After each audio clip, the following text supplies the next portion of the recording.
Welcome to the kickoff of 2019, the Musing Show. I'm super excited to share you a year of energy, meaning the subtle energies and the subtle body and all its organs and the expressions.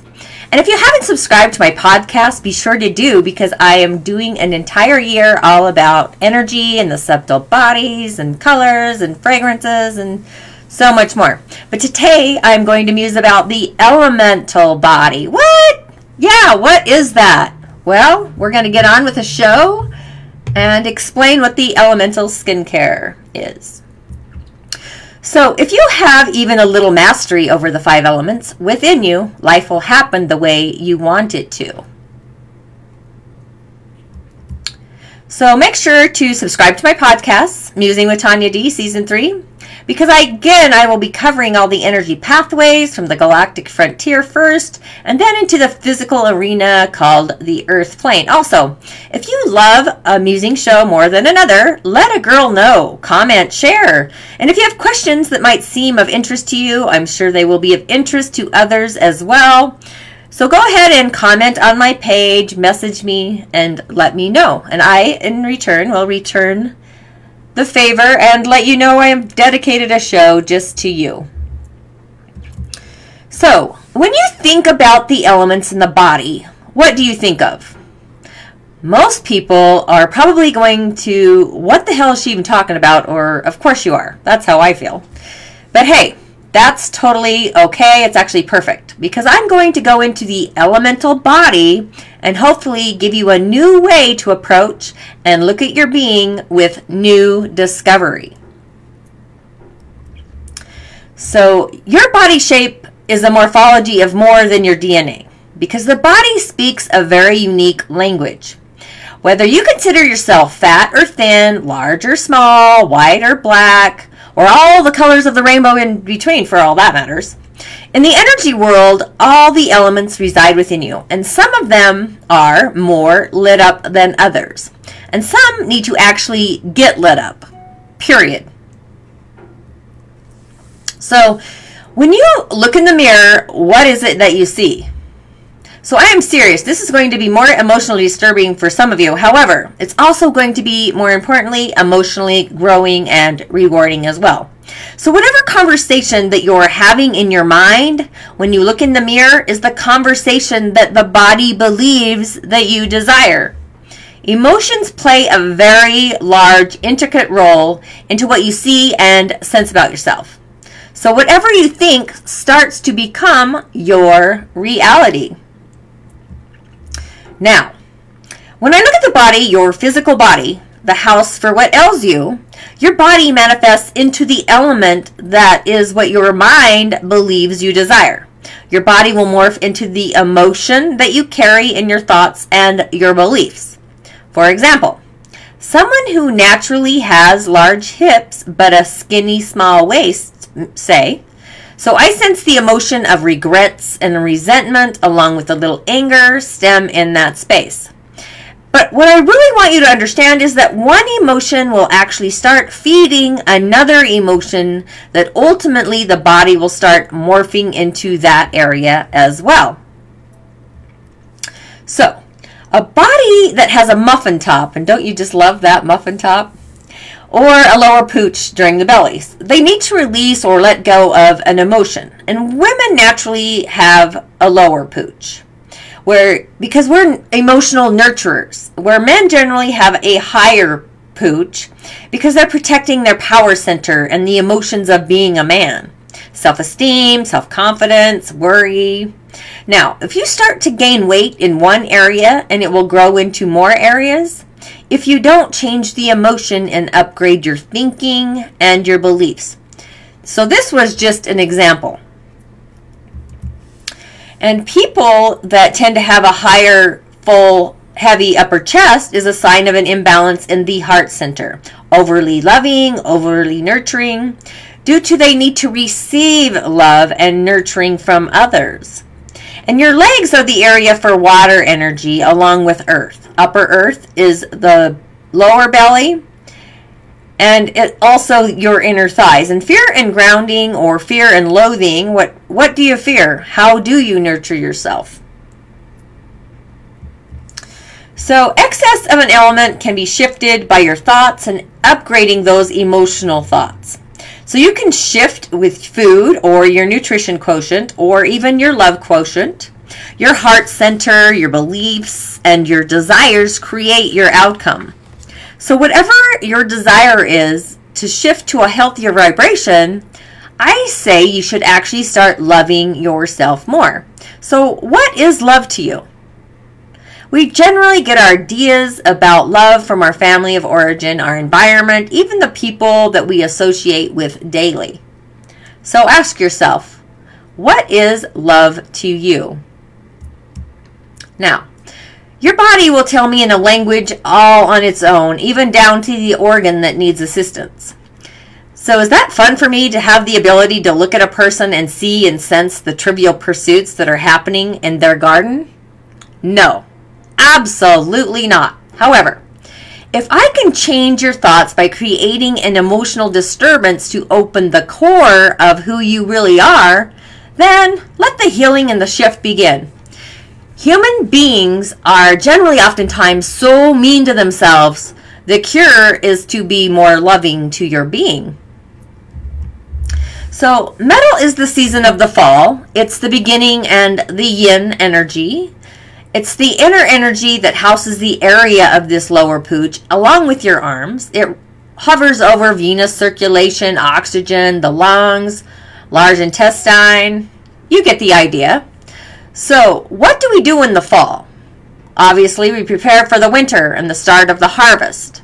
So this year is a year of mineral in the Dagara tribe in shamanism. It's part of my shamanistic self is getting in touch with that inner story. But what a great year to ultimately change your story and start to communicate to yourself who it is that you want to be, because who you be is what comes.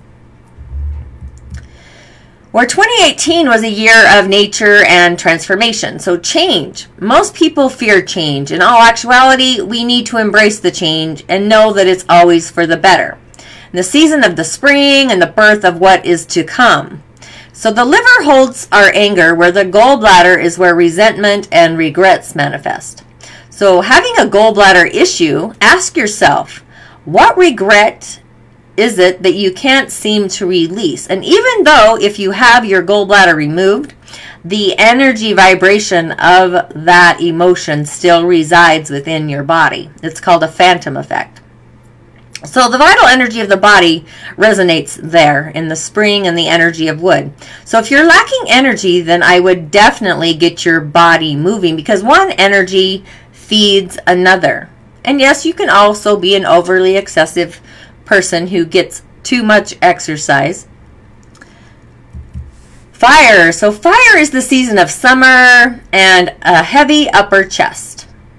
So women who naturally have large breasts are the nurturers, and they need to start receiving the return of their give, actually to open up to it, where red blood circulation is highly important and it absorbs nutrients. So love being one of the nutrients that the heart center also needs.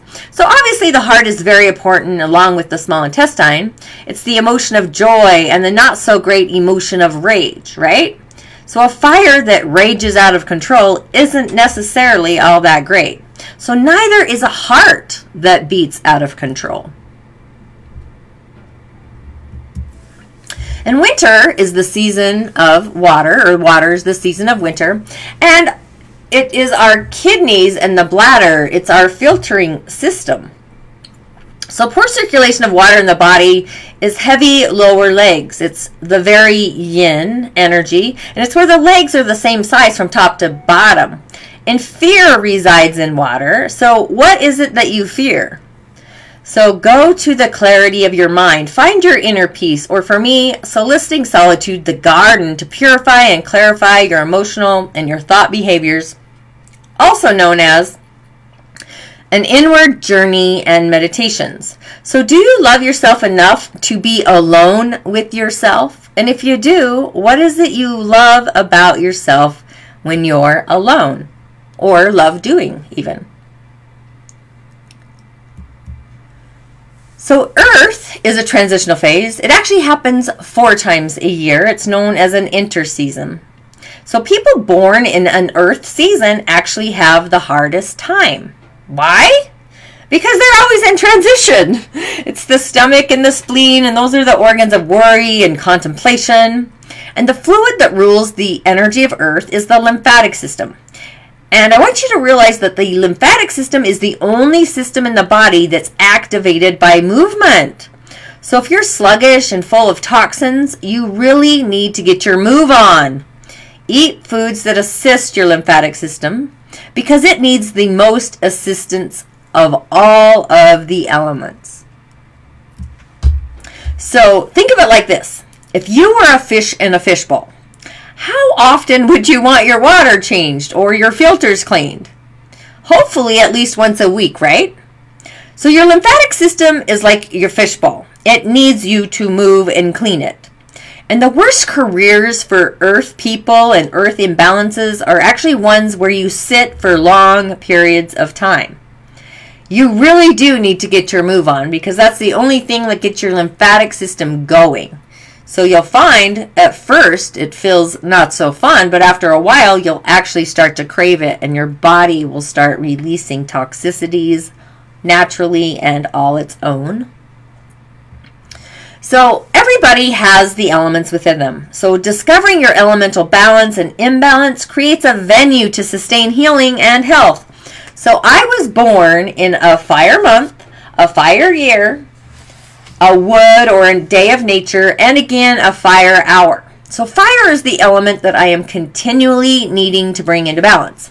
So I surround myself with water in the form of the elements, like the color black or blue, actual water, I have a swimming pool and a hot tub, communication, healing. So I mostly use the fire line. However, I move into the elements of the season because I live in a state that is so dry, so I utilize the metal line as well. But also, when you enter into the metal season in my life on top of that, and water. So I use a combination of fire, metal, and water for my skin and body maintenance. Plus, utilizing communication, I exercise. So it's about bringing all of these little elements into balance. So you also need to consider the element of the earth plane. So I live in more of a desert area and it creates dryness. So metal is the line to balance dry skin. Also, you need to take into effect the energy of the heavens or the sky, the cosmos, whatever you want to call it. So what energies are actually coming down at you? So taking into consideration the energy of the earth plane, your own physical echo energy system, and the energy of the heavens and the sky, creating balance as a whole. So maintaining energy balances is actually a lifelong battle, to actually be honest.